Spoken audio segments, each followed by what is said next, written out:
मुंशी अपनी पत्नी नीलम के साथ रहता था। वो लोगों के जूते चप्पल सीकर ही अपने घर का खर्च चलाया करता था। एक समय की बात है। अजी सुनते हो, तुम कभी भी मुझे कुछ नहीं दिलाते हो। वो लतिका का पति उसे हर महीने अच्छे कपड़े दिलाता है, गहने दिलाता है, और तुम कभी मेरे लिए एक शॉल तक नहीं लेकर आए। अरे भाग्यवान, वो लतिका का पति एक नंबर का बदमाश है। आए दिन उसका नाम चोरी चकारी में आता है। अब तुम क्या चाहती हो, मैं भी वो सब करूं? जो भी हो जी, मुझे बस ये पता है कि उसका पति उसके लिए खूब सारा सामान लाता है, और वो भी आए दिन मुझे बस दिखा दिखा कर जलाती रहती है। देखो नीलम, जितनी मेरी कमाई है उतने में तो मैं बस घर का खर्चा ही चला सकता हूँ, और चाहे कुछ भी हो जाए मैं बेईमानी का कोई काम नहीं करूँगा। अब मेरा समय खराब मत करो, जल्दी से मेरा खाना दे दो, मुझे काम पर जाना है।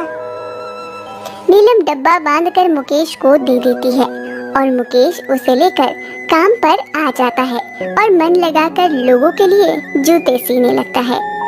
नीलम सही तो कहती है, आज तक मैंने उसे दिया ही क्या है। ना कभी उसे कुछ अच्छा खिला पाता हूँ और ना ही उसे अच्छे कपड़े लेके देता हूँ। अब मैं ज्यादा देर तक काम किया करूँगा ताकि मैं भी उसको कुछ दे पाऊँ। मुकेश देर शाम तक दुकान पर लगा रहता है और सुंदर सुंदर जूते बनाकर उनको बेचता है। आज तो अच्छी आमदनी हुई है। मैं एक काम करता हूँ, इसमें से नीलम के लिए शॉल ले आता हूँ, वो बहुत खुश होगी। मुकेश कपड़ों की दुकान पर जाकर एक अच्छा सा शॉल ले आता है और घर की ओर जाने लगता है कि तभी उसे रास्ते में एक आदमी दिखाई देता है। उसके शरीर पर एक भी कपड़ा नहीं था। वो ठंड में बैठे बस ठिठुर रहा था। अरे आप यहाँ ऐसे क्यों बैठे हैं? ये शॉल रख लीजिए, क्या पता इससे आपको ठंड से थोड़ी राहत मिल जाए। आपका बहुत बहुत शुक्रिया भाई साहब। अरे सुनिए भाई साहब, आपने मेरी इतनी मदद की, पर मेरे पास ना तो खाने के लिए खाना है और न रहने के लिए छत। क्या आप मेरी कुछ मदद कर सकते हैं?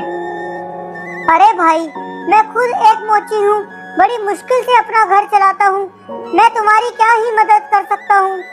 अच्छा। हाँ, लेकिन तुम चाहो तो मेरे घर चल सकते हो, वहाँ तुम्हें छत भी मिल जाएगी और 2 वक्त की रोटी भी। अच्छा, आप मेरी मदद करेंगे? हाँ, लेकिन तुम्हें मेरे साथ मेरे काम में मेरी मदद करनी पड़ेगी। दोनों साथ में काम करेंगे तो क्या पता अच्छी कमाई हो। क्यों नहीं, मैं हर काम करने को तैयार हूँ। चलो फिर घर चलो।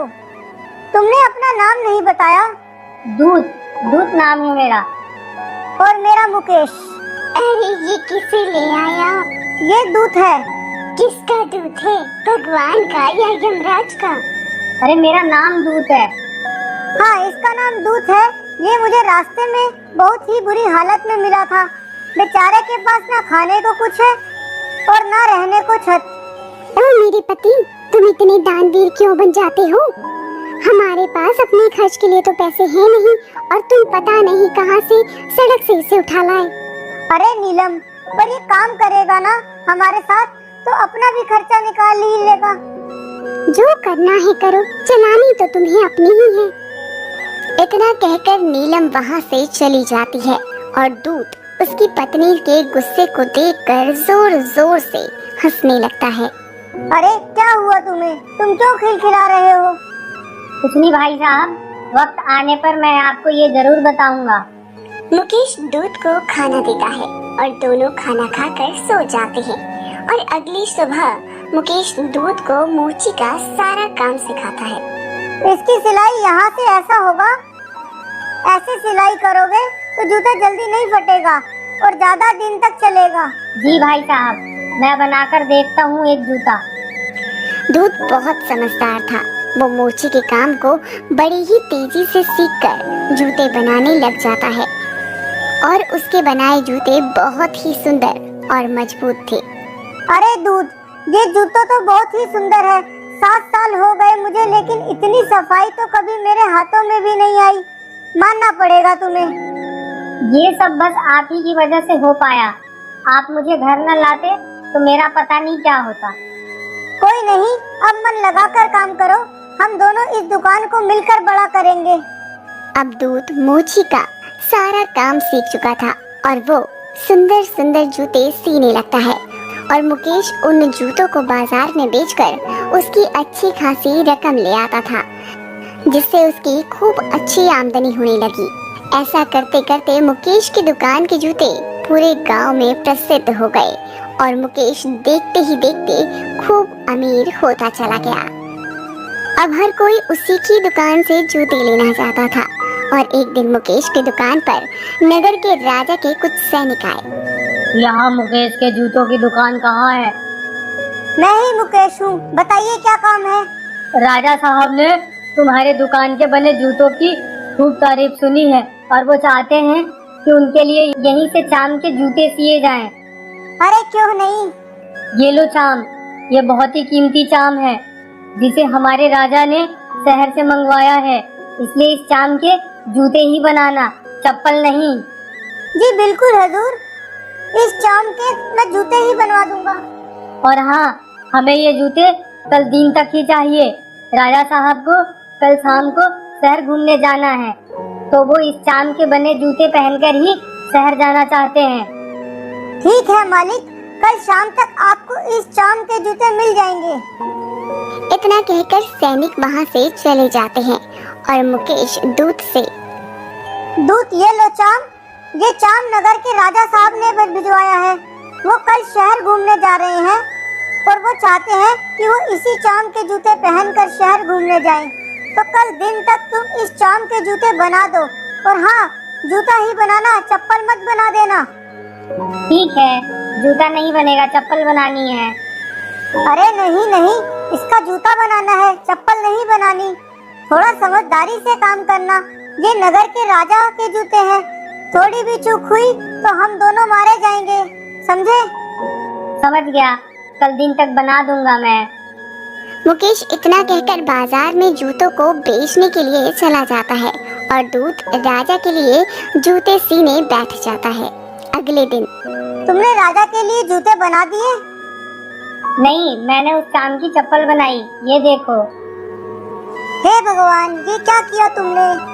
कहा था ना चप्पल नहीं जूते बनाना इसके, फिर तुम इतनी बड़ी गलती कैसे कर सकते हो? भाई साहब, इसके जूते ही बनने थे। अरे जब राजा साहब को जूते चाहिए तो तुम इसकी चप्पल कैसे बना सकते हो? इतना कहकर मुकेश गुस्से में डंडा लेकर दूत को मारने लगता है और दूत जोर जोर से हंसने लगता है। मैं तुम्हें मार रहा हूँ और तुम हंस रहे हो? तुम्हारी इस गलती के लिए हमारी जान तक जा सकती है। मुकेश दूत से बात कर ही रहा था कि तभी राजा के सैनिक मुकेश की दुकान के बाहर आ जाते हैं। अरे वो जूते तैयार हो गए? अरे आप तो दिन में आने वाले थे, इतनी जल्दी आ गए? हाँ, वो राजा साहब का देहांत हो गया है, तो उस चाम के जूते नहीं चप्पल बना देना, मैं दिन में आकर ले जाऊंगा। क्या राजा साहब का देहांत हो गया? हाँ, और उनके यहाँ ये प्रथा है कि अंतिम विदाई पर 100 को चाम की चप्पल पहनाई जाती है, तो इसलिए उस चाम की चप्पल सी देना। चप्पल? हाँ, उस चाम की चप्पल तो तैयार है, आप चाहें तो अभी ले जाएं। तैयार है? हाँ, वो मेरे साथ काम करने वाले ने गलती से इसकी चप्पल सिल दी थी, इसलिए आप उन चप्पलों को ले जाइए। मुकेश सैनिकों को वो चप्पल दे देता है और सोच में पड़ जाता है। ये कैसे हो सकता है? क्या दूत पहले से ही जानता था कि राजा साहब को देहांत होने वाला है? नहीं नहीं, ऐसे नहीं हो सकता। खैर जो भी हुआ, जान छूटी। मुकेश अपने आप से बात कर ही रहा था कि तभी उसकी दुकान पर एक बूढ़ी औरत 2 जवान लड़कियों के साथ आती है। हाँ जी माँ, आपको क्या चाहिए? मेरी दोनों बेटियों की शादी होने वाली है, तो इनके लिए बढ़िया सी जूतियाँ चाहिए थी। अच्छा माँ जी, बहुत सारी जुतियाँ हैं, आप अंदर आकर देख लीजिए। माँ जी, ये दोनों बेटियाँ आपकी हैं? बेटा मेरा तो कोई नहीं था, मेरे पति शहर में बिजनेस किया करते थे, लेकिन उनका देहांत हो गया और ये दोनों बेटियां मैंने गोद ली हैं। इनकी माँ भी बचपन में ही गुजर गई थी। इनके देख रेख करने वाला कोई नहीं था, तो मैंने ही इनका पालन पोषण किया और इस तरह मुझे इनका और इनको मेरा सहारा मिल गया। बूढ़ी औरत जैसे ही अपने दोनों बेटियों को लेकर दुकान के अंदर जाती है तो दूत उन दोनों लड़कियों को पहचान लेता है। तुम हंस क्यों रहे हो बेटा? कुछ नहीं माँ जी, थोड़ा पागल है। इतना कहकर मुकेश जल्दी से उस बूढ़ी औरत को जूते दे देता है और उन्हें वहाँ से भेज देता है और दूत से कहता है, तुम फिर उसी बुढ़ी औरत पर हंसने लगे। आज तुम मुझे अपनी इस हंसी के पीछे का राज बताकर रहोगे। हाँ, आज मैं अपनी हंसी का राज आपको बता सकता हूँ। दरअसल मैं यमराज का दूत हूँ और अपनी गलती का पश्चाताप कर रहा हूँ। क्या तुम सच बोल रहे हो? हाँ, ये बूढ़ी औरत के साथ दो बच्चे दिख रहे थे ना, इनके पिताजी का देहांत बचपन में ही हो गया था, जिसके कुछ दिन बाद इनकी माँ भी मरने वाली थी। लेकिन मैं उसके मरने के दौरान उसके प्राण नहीं लिए और उस पर दया खाकर खाली हाथ यमलोक लौट आया। तब यमराज ने मुझे नियम के विरुद्ध जाने और मेरी मूर्खता को लेकर मुझे मनुष्य योनि में भेज दिया और कहा कि जब तक तुम किसी मूर्खता पर 3 बार जोर जोर से हंसोगे तभी मनुष्य योनि से तुम्हें मुक्ति मिल पाएगी। मुझे माफ कर दो, तुम यमराज के दूत हो और तुम्हें डंडे से मारा। कोई नहीं, मैं तुम्हारा आभारी हूँ। जब मैं पहली बार धरती पर आया तो मेरे शरीर पर कपड़े नहीं थे, तुमने मेरी मदद की, मुझे कपड़े दिए। लेकिन जब मुझे घर ले गए तब तुम्हारी पत्नी के व्यवहार को देख मुझे उसकी मूर्खता पर हंसी आई, क्योंकि वो मेरे आने से होने वाले लाभ को नहीं देख पाई। और दूसरी बार जब मैंने राजा के भिजवाए उस चांद के जूते न बनाकर चप्पल बनाई और तुम मुझे मारने दौड़े तो मुझे तुम्हारी मूर्खता पर हंसी आई, क्योंकि जो भविष्य में देख पा रहा था वो तुम नहीं देख सकते थे। और तीसरी बार मुझे खुद की मूर्खता पर हंसी आई जब मैंने उन दोनों बच्चियों को एक अच्छी स्थिति में देखा, क्योंकि आज अगर उसकी माँ जिंदा होती तो शायद इन बच्चियों की हालत बेहद खराब होती। बस यही था मेरी हंसी का राज। जाने अनजाने में मुझसे बहुत बड़ी भूल हो गई। मैं कैसे अपनी गलतियों की भरपाई करूं? आपने जो किया वो सही था। बस ये याद रखिएगा, जो होता है अच्छे के लिए होता है।